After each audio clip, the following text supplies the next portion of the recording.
Okay, my name is Sharon Palmer. I'm the Neighborhood Library Supervisor at Brooklyn Public Library, Kings Branch.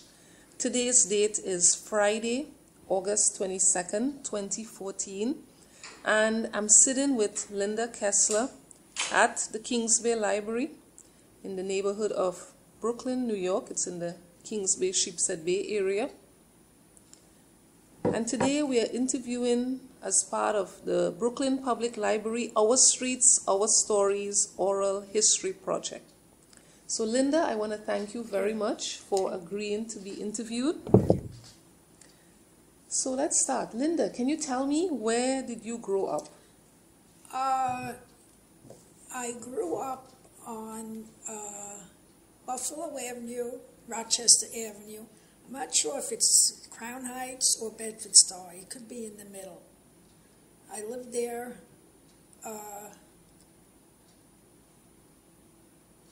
Let's see. How old was I when I lived there? I don't know where I lived before, but I remember being in that area when I was in school, grade school and high school. And I had a lot of friends. We used to go outside. We used to play.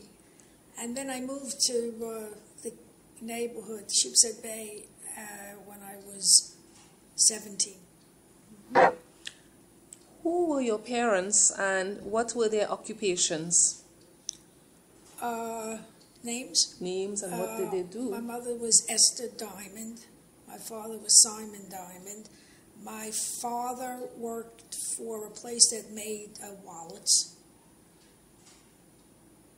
My mother worked when she was a young girl in Macy's in New York. And then, I don't remember her really working. She did work in the, I remember now, when I was living in Sheepshead Bay. She worked for a company. The concession stand in a movie in what neighborhood? Probably Bedford-Stuyvesant neighborhood. Were any of your parents immigrants? My father came to this country when he was a boy, but my mother was born here in the United States. And which country did he come Russia. from? Russia. So he was a young boy. Yeah. So did he have much of an adjustment? Did he ever talk about how was it for him coming as a child? Or? Not really. He never, I think he was, he never spoke about it really. I mean, not really, no. Did you have any siblings? I have one brother. And what's his name? Erwin Diamond. Okay. Can you tell me about what role the library played in your life growing up? Oh, when I remember, before I moved to this neighborhood, I remember going, there was a library on Eastern Parkway in Schenectady. And then we had a bookmobile that came to the area, and that's where I used to go. I was always a big reader. And I remember going to the bookmobile, getting my book, came once a week, I think. And then when I moved here, I was always in the library. Reading. One book down, another book ready to go. Let's talk about what schools you went to, starting with the elementary schools. I went to a yeshiva till 8th grade, and then I went to Thomas Jefferson High School. Do you recall any of your teachers? If so, what were they like? I remember some of the teachers in the yeshiva. I don't really know their names. That's okay. And in high school, nobody, not really. So at the yeshiva, was there any teacher who stood out in your mind, even if you don't remember the name, but what the person might have done? Yeah, there was one teacher. I remember her. She had red hair, and I'm not sure what subject she taught, but I remember she always used to tell us Bible stories, which I loved. I remember her. Red hair. If it was her hair, I think it was a wig. And what high school did you say you attended? Thomas Jefferson. Thomas Jefferson. What was life at Thomas Jefferson? How was the adjustment going from a yeshiva, which is a private, to a public school? No problem. The school was great at that time. And I think it was I graduated in 58. I met friends there, a lot of friends that came from East New York. And I met one friend on the bus. Every time, when I got on the bus, she was on before me. And then we'd get off at the same stop. And then next thing you knew, we were talking and really became very, very good friends. But as far as, and then I had friends from the East New York. But I made an adjustment to high school. It was no problem. I was glad to go. What were your favorite subjects in high school? Favorite subjects in high school?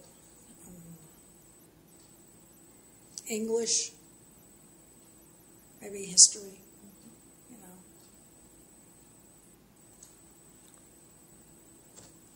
Can you talk about the people in the neighborhood you grew up in? Because you mentioned you grew up in the Crown Heights, Bedford-Stuyvesant area. What type of people were they, and it was a project on Dean Street, and it was mixed. They had everything in there. You had black people, white people. At that time, the whole area was okay. You had your upstairs neighbor could be black. You had I remember we had one family on our floor. I even know they still remember their names, Mr. and Mrs. Simpson, who had a daughter.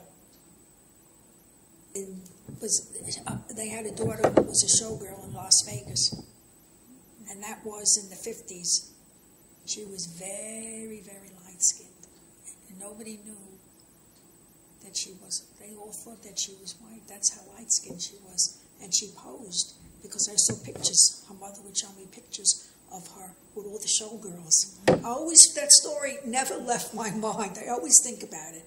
And I had friends in the next building. I had all kinds of friends. We used to play all together, games and things. It didn't matter what we were. We just played together. What were some of the games that you played? We played hopscotch, jump rope, a lot of running, and I don't know what they call, you tag and then you run and then you tag the next person and you run. That was it. Then bicycle riding. That's what we did. Did you do skateboard? Oh, skating. No, skating. Skating, yeah. We skated. Yeah. And we used to play outside. Have a good time. Now, you mentioned some of the things that you and your friends did for fun. Was there anything else that you can think of, like probably going to the movies or anything else? Oh, yeah, we used to go to the movies. But at that time, let's see, we used to go to the movie. Then I met these other girls that lived in the next building from me, and I think at the time I might have been 12 or 13. And we used to go we used to walk. We used to take a walk to Utica Avenue, Eastern Parkway. We joined a youth group at the synagogue. We used to go. Where was the synagogue located? It was on Eastern Parkway and... Is that the one on Kingston? No, Another that one? was way over. It's Eastern Parkway. It was either Rochester Avenue. It's very, very, very, very, very big. It's very big synagogue. They had a choir there. The building might still be there because it was one of these old buildings. I haven't been to the neighborhood in a while, so I don't know if it's still there. But that's what we used to do. Play outside, talk. When he got a little older, we used to talk. I met my friends there, the older group, and then we had some boy friends, and we used to sit, and we used to sit and talk, and things like that. In fact, one of my friends that I met when I was 13, I'm still friends with her. Oh, wonderful. What neighborhood does she live in? Does she She's live in Brooklyn? She lived in the Midwood area. She's in Connecticut now. That's where she moved. In fact, I'm going there in 3 weeks to visit. Oh, wow. Very nice. Yeah. So you said you mentioned that Utica Avenue and Eastern Parkway. Right. How did the place look at back then? I mean, I would imagine it was very different from then compared to now. Very, very different. So can you talk a little bit about some of the stores and what the Oh, places they look had, like? it's a Utica Avenue. Eastern Parkway didn't have really stores because that's just, they had a lot of benches and trees. But we used to go to Utica Avenue, it had stores. On Utica Avenue, St. John's Place, all kinds of stores. The neighborhood there was a movie there. It's not there anymore. Do you know the name of the movie Congress. theater? The Congress. Yeah, but the neighborhood was, you didn't have to be afraid to walk. Go to the Utica Avenue, go to St. John's Place. There used to be a store that sold knishes, and it was different. The whole area was completely different. Did you enjoy going to the movies? Yeah, I used to go to the movies with my friend probably on the weekend, not during the week, I don't remember. We used to see 2 movies, 2 features, one main feature and then another feature. Do you remember what the price was of the movie? Maybe back 25 then? cents, or maybe less. So back then, did you go to Coney Island? On We the used to go to summers? Coney Island. Coney Island. To the amusement park there. I'm telling we used to take, how did we get there? We had to take, see, this I remember.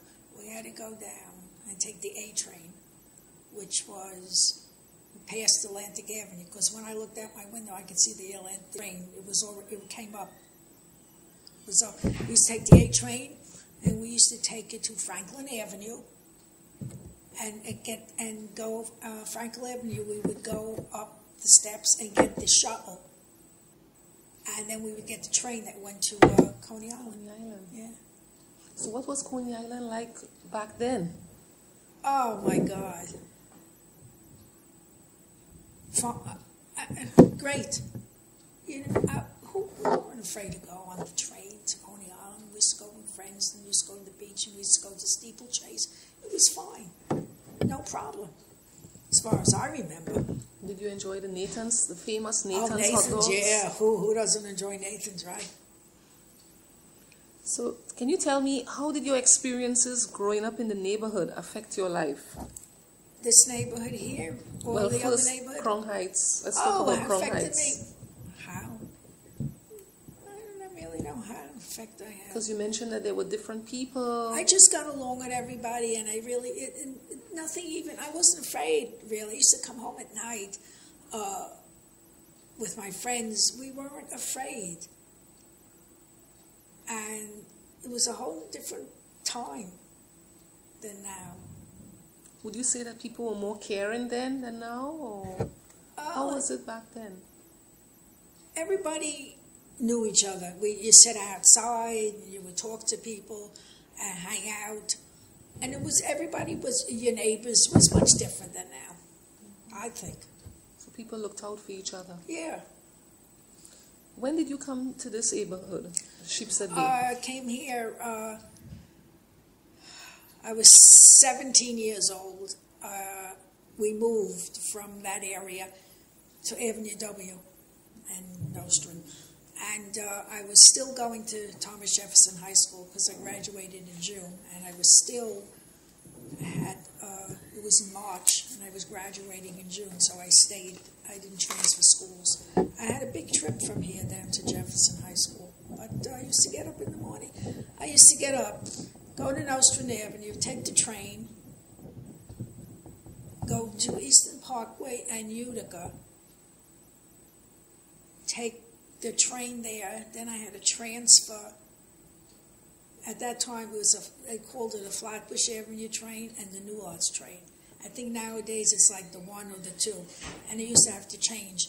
Or I would go to Nostrand Avenue and Flatbush and take the train there. Then I would have to get off and change for the train that took me to Jefferson, which was Pennsylvania Avenue. So that's a long commute. 7 o'clock in the morning, no problem. You would leave home at 7 a.m.? Yeah, I had to be there, I think, by 8:30. We used to go all the way down Utica Avenue, no problem. Get on the train, get on the train. of course, it's the train that runs there now. It's up at, I don't know what you The call it. 3 train, it runs It's above ground. elevated, yeah. Yeah. And then I would do, no, it was nothing. I always say to myself, how did I do it? But I did it. And then I graduated. And when I graduated, I was living here already. That's when I graduated from high school, that's when I started to work in the library at Gerritsen Beach. And what did you do at Gerritsen Beach? I was a clerk there. Clerk there. That was a store front. I was the only clerk there, and they had a branch librarian and an assistant. That was the staff. That was the Three people. maybe 2 or 3 part-timers. That was it. I had a librarian, Miss, I still remember her name, Miss Mankey, and her assistant was Miss Patterson. And they both worked at the Gerritsen Beach? Yeah, 2 librarians, a clerk, and about 3 part-timers, and a cleaning lady, and there was a storefront. So the library was much smaller than Gerritsen Beach. Oh, yes, yeah, it's a you're kidding. storefront. It was very small, and the back was didn't even have a back room. It was just a divider. If you went to the back, you opened this door. It was open. There was a swinging door, and that was your workroom. That was your kitchen, staff room, and the bathroom. That was something, that library. I remember. Now, since you worked at Gerritsen Beach area, can you share anything about the community of Gerritsen Beach at that time? This is what, in the 60s you're talking? 58 to 58. 60. Yeah. Was really at that time, I'd say people that were living there for years, and then after they, at that time, you couldn't live there unless you had somebody that lived there. Then you could move into the area. It was like a beach community. All the homes were below the sidewalk, and they were raised, and we used to go there. Yeah, I tell you, I used to go around with messenger slips to collect books from people that owed money and owed books. That's what we used to do. Used to go around, used to go either myself or another part-timer. We used to go to their houses to get the books back. Wow. So what happened when you got to the people's homes? Did they pay, or did some of them No, refuse to pay? We would get, as long as the they didn't books. pay, we just got the books. And then when we brought them back, we would put it on their record if they owed money. We had a little form we used to fill out, and we'd put it on file. That's what we did, messaging in those years. Could you believe it? So were the people ever polite, or were they, nasty that you came to their No, I don't homes? remember anybody. I don't remember anybody being nasty. No, they used to give you the books, and you'd bring them back, put them away. Okay. So you never collected money from the home? You would just put a note, and they would have to come to the library and then pay the fine. They call it an RNC, and they would put your name. You would put your name, their address, and how many books they returned, what they owed, and in the back you'd write down for what the books were, what the money was for what books, and you filed it alphabetically. And how you knew if they came to check out a book, you would take their card away and clip it, and how you knew that they owed money, but you knew the people. So there was some paid, some didn't, but that was the way it used to be. Interesting. Can you talk about, in your opinion, how the neighborhood has changed for the better and for the worse? This neighborhood here? Well, yeah, because this is the neighborhood that you live in now, Sheepshead Bay. Well, when I moved in here, it was so much different. There was so many stores on the avenue, and I mean stores, not these 99-cent stores, things like that. We had a very, very good shoe store. We had a Stride Ride, Buster Brown shoe store. We had a very good men's clothing store. We had a very nice ladies' dress shop. We had, Seniors was here. Martin's, a lot of nice. What was Martin's? That was a luncheonette restaurant. luncheonette. You could have, it was like really a luncheonette. Later on, they branched out to making weddings and things, but basically it was just a luncheonette. Seniors was a big restaurant. The stores, I'm telling you, we had very nice stores. And we had a nice bakery. So it was a real variety of stores that you had? Yeah.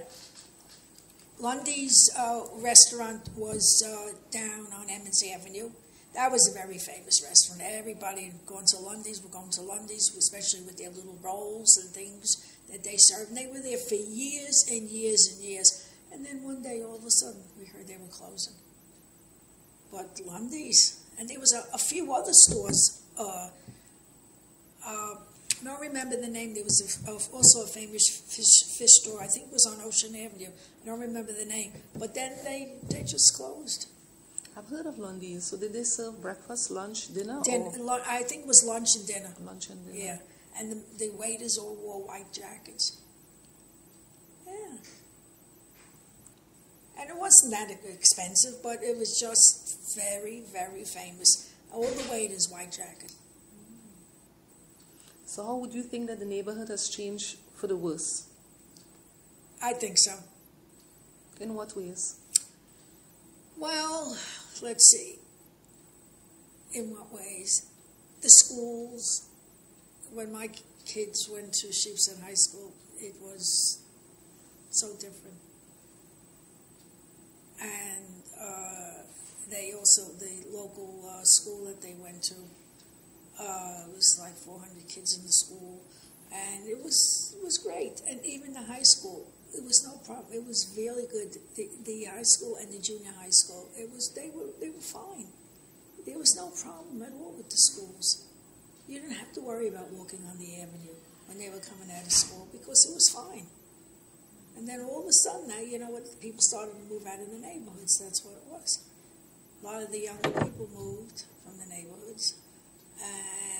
And they started to also, what's when they started bringing children from different areas to the schools. I remember riding on the bus. They used to ride for an hour to get to school. Young kids just lay on the bus and sleep. It's far. I used to wonder if they didn't have a school where they lived, that they wanted to come so far.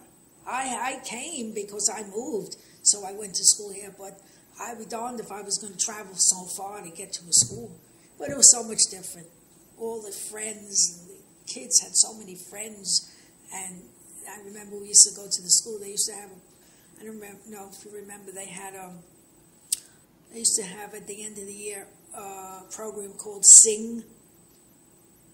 All the kids in the school performed on stage, and it was great. I think I don't know if they were all seniors, but most of them were older, and they danced. It was a program you had to pay to get a ticket to go in, and it was fantastic to see some of the kids, the talent that they had. But they don't have that anymore. I don't think so. Now, I know when you were growing up in Crown Heights, you mentioned that people looked out for each other and, you knew each other and there was no fear of walking the streets. How is it now in Sheepshead Bay? Do you know your neighbors? Do you know the people still in the community? Well, the neighborhood is changing now. I don't know, really, the people. You have, well, my building where I live is mostly Russian now. All every apartment that's for sale, a Russian buys the apartment. I mean, it's okay. There's nothing wrong. The co-op, I mean, it's kept nice. Everybody is nice. But if you don't, tell you, I won't go out by myself later on in the night to the avenue. I don't, not by myself. It's quiet. I used to come home from work 9 o'clock at night. The library at that time was open till 9 o'clock. And I used to come home by myself. I wasn't afraid. And I used to walk. And in fact, when I got married and I moved to Kings Highway, I also used to take 2 buses to get home. That's when I was working at Kings Highway. I used to get off and I used to walk 2 blocks home. It was also 9 o'clock. so I wasn't afraid. What makes it different now to walk the streets at 9 at night? I don't know, because you have a lot of kids outside. I'm not saying they're... Yeah, most of them are kids, teenagers, and they just walk the streets and they hang out. And you don't know when you're walking if they're just walking to enjoy themselves or they're going to come approach you. That's the thing. Okay, so let's switch it a little bit. What do you think makes Brooklyn so special? Because you've been born in Brooklyn and lived in Brooklyn for so many years. What makes it special? I really don't know. All I know is that I've lived here all my life, 2 or 3 different neighborhoods, and you have everything here. People are moving back to Brooklyn. Brooklyn now is more expensive than anything because they can't afford the city, so they move to Brooklyn. They buy homes, they buy brownstones, they buy things, especially in the Park Slope. Not even Park Slope. If you hear on TV, some of the movie stars, they move to Brooklyn. But not in this Sheepshead Bay area. They're more towards like down by the bridge, in areas like that. But they moved. They love it in Brooklyn. People love Brooklyn. Is there anything else you think that makes this neighborhood a great place to live? Well, first of all, transportation is fine. You have a bus. Okay, you have to take the bus and you have to go to the train. But years ago, there was no bus. You couldn't in order to get to the train, you couldn't get the bus on Nostrand Avenue. Oh, there was no bus on Nostrand? I don't think so, or you had to pick it up maybe near Bedford. And also, the 44 bus ended at Avenue U. It never went past Avenue U. That was the last stop. Then later on, they extended the bus to go to Emmons Avenue. But after Avenue U, that was it. They were supposed to extend the train from Flatbush Avenue down here, but they never got around to it. So traveling wasn't that great if you had to take a bus to the train, double car fare at that time. But we moved here, and we figured double car fare, well, that's not going to keep us from moving. Yeah, I remember coming to this neighborhood. My friend had a friend that moved to this neighborhood. We were kids. We were in high school. And they bought a co-op where I'm living now, which is Batchelder Street, Avenue Z area. I came to visit her. 2 buildings, no sidewalks, nothing. That's the way it was built. It was that first, I think it was a second or so co-ops in the area. Sheepshead wasn't built at that in the high school. I came home and I said to my mother, I said, I don't understand. I said, you know where I went today? She says, where? I said, I went to visit Ellen's friend Betty. I said, you know where she lives? 2 houses in the middle of nowhere. Nothing. Not even a sidewalk. Now I'm living there. And this was what in the 50s? Yeah. Imagine that. It was just these 2 buildings in the middle of nowhere. Yeah, time has changed. Oh yeah. Sheepshead High School wasn't there. In the 1950s? I don't know. When I moved here, I don't think Sheepshead High School was there. No, maybe it was there. I'm not sure. Because I was older. I was 17. But I remember when they were building the school, and then they were building all the co-ops down there. What message would you like to leave for future generations who will hear this interview? Well, I would say that when you hear people say, I live in Brooklyn, a lot of people say, Brooklyn. Be surprised. There's a lot of good things in Brooklyn, a lot of beautiful neighborhoods, and you don't realize what's here. If you ride down and look down some of the streets and see in Brooklyn, brownstones, beautiful.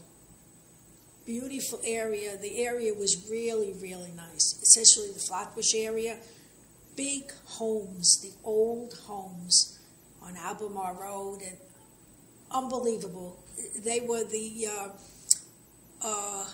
homes that are still there, but I think a lot of them maybe rented, converted to apartments in the houses. Gorgeous, one-family homes.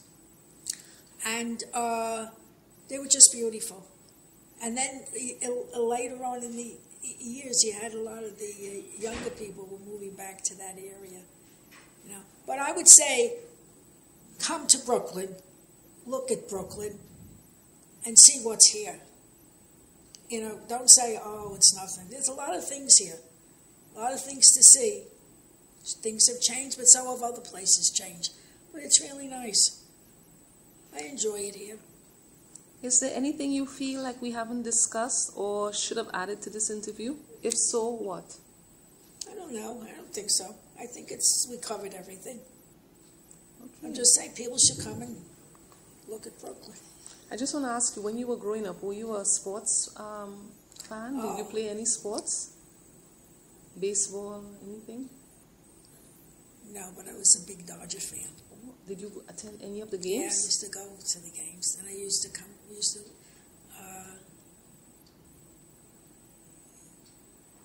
watch the games on TV. I had a little pad, and I used to write down the names of the players, and if they got hits or runs. Because one of my favorites was Duke Snyder. He was my favorite. I think he died already. But I was a big Dodger fan. So did you attend any of the games? I went to games in Ebbetsfield. Sure. Right. What was it like in Ebbetsfield at that time? It was a beautiful baseball field. I mean, it was fine. I mean, it was great. That was the biggest thing in baseball, Ebbetsfield. Who didn't know Ebbetsfield? You had all the famous old-timers in baseball. I remember, we had Gil Hodges, Jackie Robinson, Roy Campanella. These, I don't know if you heard of them. I heard of Jackie Robinson. Were you fortunate to see him play, or was that? Yeah, of course. Yeah. Wow. And then who else was there? I think it was Gil Hodges, Pee Wee Reese, all the old-timers. And then I became a Met fan. But now I'm not really into it because all the people that I knew, they're not there anymore, and I don't really take an interest in it. Did you become a Met fan after the Dodgers moved from Ebbetsfield? When the Mets here, I wasn't ever a Yankee fan. I was never a Giant fan. I was always Dodgers and Mets. My true. Never Yankees. It was crazy. I mean, either you were a Yankee fan or you were a Dodger fan at that time. And nobody was really a Giants fan, or it was Mets or it was Dodgers or Yankees. Even nowadays, it's a lot of Mets or Dodgers, and that's Mets or Yankees. As a baseball fan, have you ever gone to any of the Cyclones games in Coney Island? I went to 3 of them. Yeah, it was nice. It was very interesting. I did a lot. Went to 3 games. It was very interesting to watch them play the Cyclones. Very nice. Okay, well, if there isn't anything else, we're going to close this interview, and I just want to say thank you very much, Linda, for taking time out to speak with me. Right. Thank you again. Okay, thank you.